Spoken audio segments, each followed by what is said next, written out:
విజయ హస్తం Jubilee Hills by election. Jubilee Hills ఉప ఎన్నికలో కాంగ్రెస్కే పట్టం. 24,729 ఓట్ల ఆధిక్యంతో విజేతగా నిలిచిన నవీన్ యాదవ్. సిట్టింగ్ స్థానాన్ని నిలబెట్టుకోలేకపోయిన బీఆర్ఎస్, డిపాజిట్ కోల్పోయిన BJP. Bharatiya Janata party deposit కోల్పోయింది.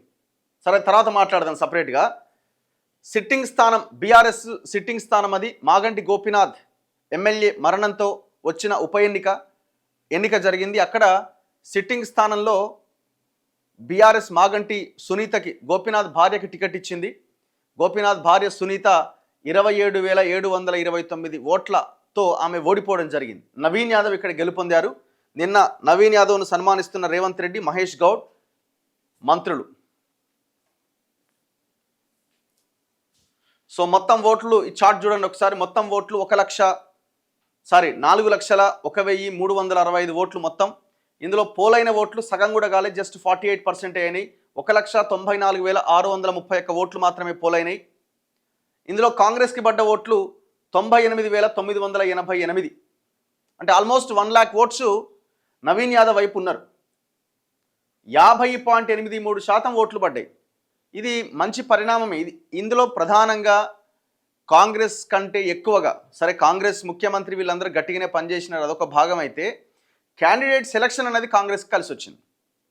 ఒకవేళ నవీన్ యాదవ్ కాకుండా వేరే వాళ్ళు ఎవరు అక్కడ నిలబడే పరిస్థితి ఉన్నా చాలా కష్టపడాల్సిన, ఇబ్బంది పడాల్సిన పరిస్థితి వస్తుండే కావచ్చు.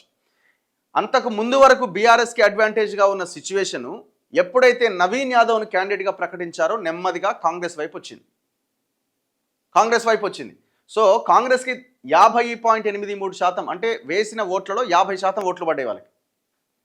బీఆర్ఎస్ 38.13% దగ్గర ఆగిపోయింది. 74,259 ఓట్లు వాళ్ళకి పడ్డాయి. ఇక భారతీయ జనతా పార్టీ కేవలం 8.76%తో 17,061 ఓట్లు సాధించింది. మిగతా వాళ్ళు ఇండిపెండెంట్లు అందరూ కలిసి 4,419 ఓట్లు పడ్డాయి. వాళ్ళందరికీ కలిపి 2.28% పడ్డాయి. పోస్టల్ ఓట్లు 101, ఇందులో చెల్లనివి 5, అందులో కూడా చెల్లనివి ఉన్నాయట. ఒక్కసారి మనం ఎలక్షన్ కమిషన్ వెబ్సైట్ చూస్తే ఇంకా క్లారిటీగా బై ఎలక్షన్ సంబంధించిన రిజల్ట్ చూడొచ్చు. ముందుగా జూబ్లీహిల్స్లో ఇది డేటా.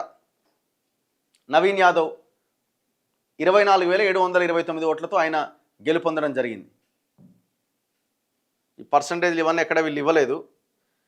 ఇందులో ఇంకా మిగతా వాళ్ళు చూసుకుంటే 4th ప్లేస్లో ఎవరున్నారు? ఫస్ట్ నవీన్, తర్వాత సునీత, నెక్స్ట్ లంకల దీపక్ రెడ్డి.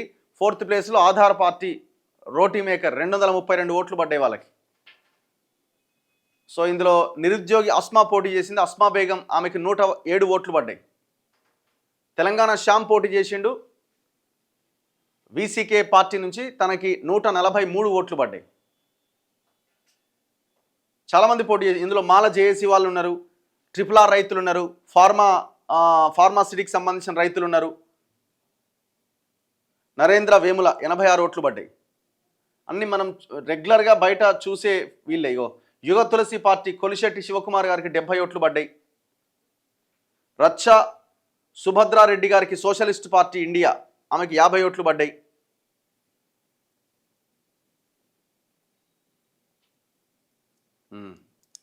శ్రీకాంత్ సిలివేరు 23 ఓట్లు పడ్డాయి.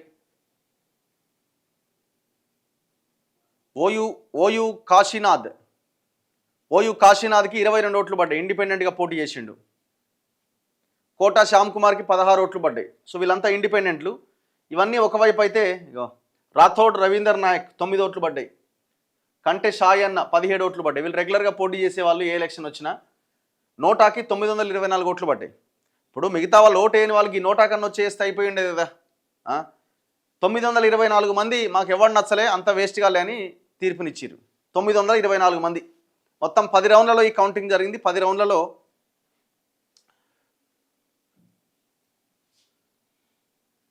Half of the votes secure చేసుకోగలిగింది కాంగ్రెస్ పార్టీ.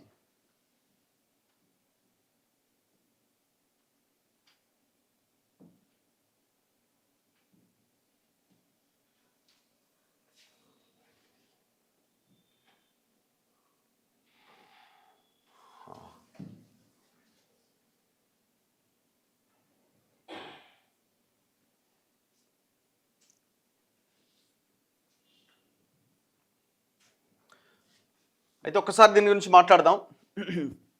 ఎవరెవరు ఎట్టెట్లా రెస్పాండ్ అయ్యారు. ఈ గెలుపు బాధ్యత పెంచింది. అభివృద్ధి సంక్షేమాన్ని చూసి ప్రజలు మమ్మల్ని ఆశీర్వదించారు. తప్పు. అభివృద్ధి లేదు, సంక్షేమం లేదు, ఏమీ లేదు. మిమ్మల్ని చూసి ఎవడు ఓటేయలేదు. అది అది మాత్రం గుర్తుపెట్టుకోండి. సరే, మిమ్మల్ని చూసినప్పుడు పోయిన 10 ఏళ్లతో కంపేర్ చేసుకున్నారేమో. పోయిన 10 ఏళ్లతో కంపేర్ చేసుకుంటే వామ వీళ్ళు మళ్ళీ వస్తారా, వీళ్ళకి మళ్ళీ అవకాశం ఇస్తే ఇక మా మీద పడి ఏం చేస్తారో అని భయపడి ఉండొచ్చు ప్రజలు. అంతే తప్ప మీరేదో గొప్పగా చేసిరని, మీరేదో చాలా రాష్ట్రాన్ని ఏదో ఎటో తీసుకుపోతున్నారని, మార్పు అని మార్పు దిశగా తీసుకుపోతున్నారని ప్రజలు ఎక్కడ భావించలే. ఇంతమంది చెప్పినట్టు క్యాండిడేట్ని ఎప్పుడైతే మీరు ప్రకటించారో నవీన్ యాదవ్ని, అప్పటి నుంచే మీకు పాజిటివ్ ట్రెండ్ స్టార్ట్ అయింది. సో దాని తర్వాత మీరు పోల్ మేనేజ్మెంట్లో చేసిన అసలు గత చరిత్రలో ఏనాడు కాంగ్రెస్ ఇట్లాంటి ఎలక్షన్ చేయలే. అంత కీన్గా అబ్జర్వ్ చేశారు, అంత కీన్గా డెప్త్కి వెళ్ళి, అంత బూత్ లెవెల్కి వెళ్ళి ఓట్స్ వేయించుకోవడానికి ప్రయత్నం చేశారు. ఇందులో పోల్ మేనేజ్మెంట్లో అన్నీ నడిచినాయి, పైసలు నడిచినాయి, అన్నీ నడిచినాయి. వాళ్ళు కూడా పంచారు. వీళ్ళు చీరలు పంచుతారు, కుక్కర్లు పంచారు. వీళ్ళు 2500 పంచుతారు, అది 1500 2000 పంచారు. అందరూ డబ్బులు పంచారు. డబ్బులు పంచడం వాళ్ళు ఎవరు? కేటీఆర్కు అహంకారం, హరీష్ రావుకు అసూయ పోలే. అభివృద్ధికి సహకరిస్తేనే కిషన్ రెడ్డి రాజకీయ పరిస్థితి మెరుగవుతుంది. ముఖ్యమంత్రి రేవంత్ రెడ్డి. ఫలితంపై ఆత్మవిమర్శ చేసుకుంటాం. ఆర్ఎస్ బ్రదర్స్ సమీకరణం ఫలించినట్టుగా ఉంది. ఈయనకు ప్రాసలు ఇవి తప్ప ఇంకొకటి లేని లేదు. ఆర్ఎస్ బ్రదర్స్ అట అంటే రేవంత్ రెడ్డి, ఇంకెవరు? ఎస్ ఎవరు? ఆర్ అంటే రేవంత్ రెడ్డి, ఎస్ అంటే ఎవరు? సో వీళ్ళ సమీకరణం వల్లనే వాళ్ళంతా బీజేపీ కాంగ్రెస్ కుమ్మక్కై గెలిచిరు. లేకపోతే మేము ఎన్నో ఉండేటోళ్ళం అని మాట్లాడుతున్నాడు. నువ్వు చేసిన తప్పులు మాత్రం మాట్లాడకు. మజ్లీస్ అండతోనే కాంగ్రెస్ గెలిచింది. జూబ్లీహిల్స్ ఉప ఎన్నిక ఫలితంపై కేంద్ర మంత్రి కిషన్ రెడ్డి. ఇక వీళ్ళకి ఒకటి ఎప్పటికి ఉంటుంది మజ్లీస్ అని. మరి మనం మజ్లీస్ ఉన్నది కదా, మరి మజ్లీస్ని ముందు పెట్టి మనం కొట్లాడినప్పుడు చాలా ఓట్లు పడ్డాయి కదా షేక్పేట్ లాంటి ఏరియాల్లో. 2020 మున్సిపల్ మన జిహెచ్ఎంసీ ఎలక్షన్స్ అప్పుడు 11,000 ఓట్లు లోకల్గా, 11,000 ఓట్లు ఎంఐఎం పడితే 9,000 ఓట్లు మీకు పడ్డాయి. మరి మళ్ళీ ఏమైంది? మళ్ళా 2023 ఎలక్షన్స్లో ఇదే జూబ్లీహిల్స్లో 26,000 ఓట్లు పడ్డాయి. క్యాండిడేట్ కూడా దీపక్ రెడ్డి. ఎంపీ ఎలక్షన్స్కి వచ్చేసరికి పార్లమెంట్ పరిధిలో మీరే, సికింద్రాబాద్ పార్లమెంట్ పరిధిలో మీరే ఎంపీగా గెలిచారు. పార్లమెంట్ పరిధిలో ఉన్న జూబ్లీహిల్స్లో 60,000 ఓట్లు పడ్డాయి. మరి ఇప్పుడు ఎందుకు 17,000 ఓట్లు పడ్డాయి? దీనికి ఆన్సర్ ఉండదు. మీ తప్పులు ఏం లేవా?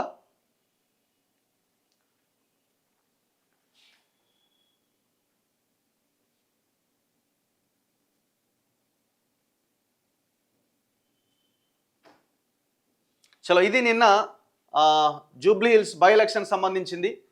కానీ ఏదేమైనా ఈ ఫలితంతో గర్వానికి పోకుండా, మేము ఏదో గెలిచినాము, అభివృద్ధి సంక్షేమము ఇంకేదో చూసి ఓట్లేశారని భావించకుండా, ఈ రాష్ట్రంలో 22 నెలల మీ పాలన మీద తీవ్రమైన వ్యతిరేకత ఉన్నది అని గుర్తించి ఇప్పటికైనా మార్చుకొని, మీ విధానాలు, మీ పాలసీలు మార్చుకొని ప్రజా సంక్షేమం దిశగా, ప్రజల అభివృద్ధి దిశగా ముందుకెళ్లే ప్రయత్నం చేయండి.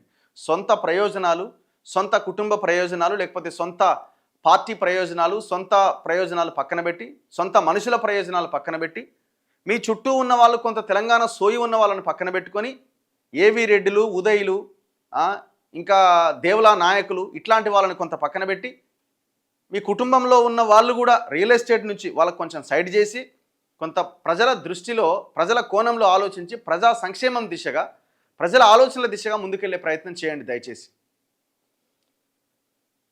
పోయిన గవర్నమెంట్కి ఈ గవర్నమెంట్ పెద్ద తేడా ఏమీ లేదు. వాళ్ళు దోసుకున్నారు, మీరు కూడా తెర వెనకాల అదే నడుస్తున్నది. వాళ్ళేమో పెద్ద మొత్తంలో, మీరేమో చిల్లరకి ఎగబడుతున్నారు.